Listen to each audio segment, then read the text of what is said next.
For 70 years, I have sat at my desk in Omaha, drinking my cherry Coke, reading annual reports, and preaching a very specific philosophy. I have told you that cash is oxygen. I have told you that you need a mountain of liquidity to sleep well at night. I have told you that cash is the only weapon that allows you to attack when the market is fearful. And for 70 years, that advice was true. It was the bedrock of Berkshire Hathaway's success. It is the reason we are still here while so many others have come and gone.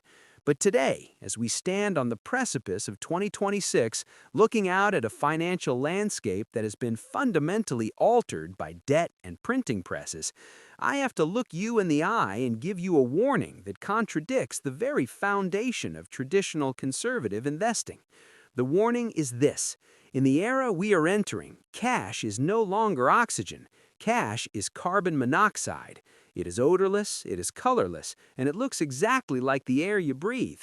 You feel safe holding it, you feel comfortable. But slowly, silently, and without you even noticing until it is too late, it is suffocating your financial future. I am not saying this to scare you. I am saying this because I am a student of history and a slave to mathematics. And the math of holding United States dollars in the year 2026 is a mathematical catastrophe for the average saver. To understand why you must not hold cash in 2026, you must first understand the environment we are living in. We are currently navigating through what I call the great monetary illusion. When you log into your bank account today, you might see an interest rate of 4%, maybe even 5% on a certificate of deposit, and your brain, trained by decades of financial norms, tells you that this is a good thing. You think, I am making 5% risk-free, I am growing my wealth. But you are falling for the illusion. In economics, there is a concept called the real rate of return. It is the interest rate you get minus the rate of inflation, but not the government's inflation number. The government will tell you inflation is 2% or 3%. They strip out food, they strip out energy. They use hedonic adjustments to massage the data. But you do not live in the government spreadsheet. You live in the real world.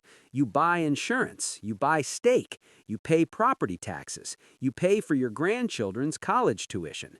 In the real world, the cost of being alive in America is rising at 7, 8, maybe 10% a year. So do the math with me. If the bank pays you 5% and the cost of your life rises by 10%, what is your real return? It is minus 5%. You are not saving money. You are guaranteed to lose 5% of your purchasing power every single year. If you hold cash for 10 years at that rate, you lose half of your wealth, half of the labor you performed, half of the sacrifices you made, half of the time you spent away from your family working is simply erased, vaporized by the silent tax of currency debasement. This is why I say do not hold cash, because in 2026, cash is the riskiest asset in your portfolio. It is the only asset that is guaranteed to lose value. Now, you might look at Berkshire Hathaway's balance sheet and say, but Warren, you are a hypocrite. You are sitting on $381 billion in cash. You have more cash than almost any company in history. If cash is trash, why do you hold it? This is the most critical distinction that you must understand to save your portfolio. There is a difference between holding cash as a store of value and holding cash as an option on value. At Berkshire, we hold cash for one reason and one reason only. We are essentially a sniper lying in the grass, waiting for the perfect shot. We are waiting for a market crash, a panic, a liquidity crisis, where we can deploy that cash to buy wonderful businesses at a distressed prices. We treat cash as ammunition. We accept the fact that the ammunition is slowly degrading because the prize we are hunting, a massive acquisition at a bargain price, will make up for the loss. But ask yourself, are you a sniper? Do you have the discipline to sit on cash for 5 years, watching your neighbors get rich in the stock market, watching the value of your dollar fall? And then, when the world is ending and everyone is panicking, do you have the stomach to step in and buy?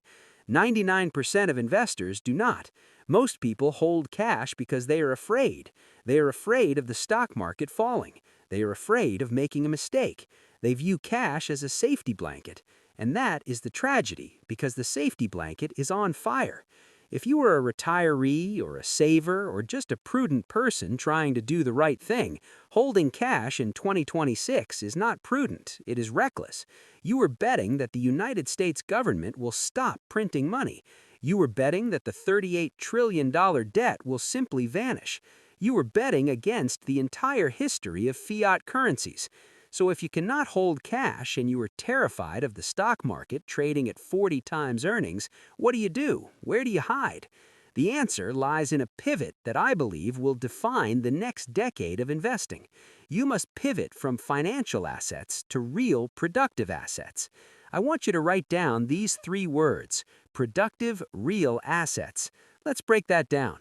Productive means it produces something that people need to survive. It generates cash flow not because of financial engineering, but because it fulfills a human necessity. Real means it is tangible. You can kick it, you can touch it. It cannot be printed by a central bank. It cannot be debased by a politician. Asset means it has intrinsic value that exists independently of the currency it is priced in. The first category of productive real assets that I want you to consider is the most basic one: the earth itself, farmland. I have spoken about farmland for years. If you buy a farm in Nebraska today and the dollar collapses tomorrow and the currency goes to zero, that farm does not care. It will still produce corn. It will still produce soybeans. People will still need to eat. Whether they pay you in dollars, in gold, or in seashells, the value of the output remains. Farmland is an inflation hedge that pays you a dividend. It is the ultimate anti-cash investment. In 2026, as inflation rises due to food prices and supply chain disruptions, the person who owns the soil is the person who holds the power. The second category is energy. We have poured billions of dollars into energy at Berkshire. Why? Because the modern world is an energy-hungry beast. We are building artificial intelligence data centers that consume as much power as entire cities. We are electrifying the vehicle fleet. We are demanding more and more computation. All of this requires energy. Oil, natural gas, electricity, transmission lines, these are real assets. You cannot run an AI model on hopes and dreams. You need electricity. When the currency is debased, the price of energy rises. It protects you. If you are holding cash, you are paying higher gas prices. If you are holding energy assets, you are receiving the dividends from those higher prices. You are hedging your own cost of living. The third category is what I call companies with pricing power. This is the holy grail of equity investing in an inflationary environment.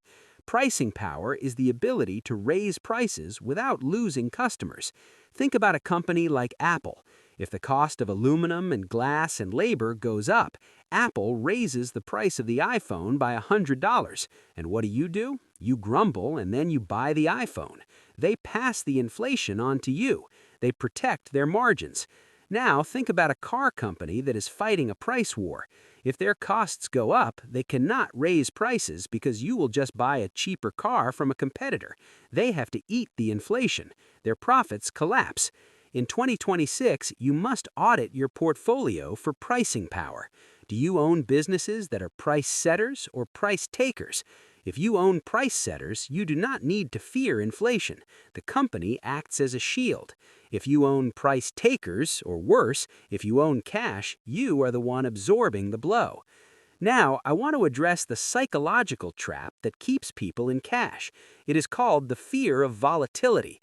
You look at the stock market and you see it go up and down 2% a day. It makes you nauseous. You look at your bank account and the number never goes down. It feels safe.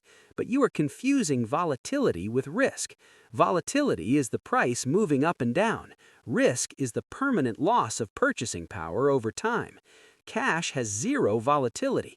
The number is stable, but it has 100% risk of purchasing power loss over time. A farm or a gold mine or a strong business has high volatility. The price fluctuates, but over the long term, it has low risk of purchasing power loss. In 2026, you must embrace volatility to avoid risk. You must be willing to see the price of your assets bounce around in exchange for the certainty that those assets will preserve your ability to buy bread and milk and housing in the future. This is a mindset shift that is very difficult for people to make. We are wired to avoid pain. Seeing a stock drop 10% is painful, but seeing your grocery bill go up 20% is also painful. The difference is the stock can recover. The cash in your wallet can never recover the value it has lost. Once the inflation genie is out of the bottle, it never goes back. I am not saying this to scare you. I am saying this because I am a student of history and a slave to mathematics. And the math of holding United States dollars in the year 2026 is a mathematical catastrophe for the average saver. I also want to talk about gold and silver in this context. For most of my life, I have been a critic of gold. I prefer assets that produce cash flow. A farm produces corn. A factory produces shoes.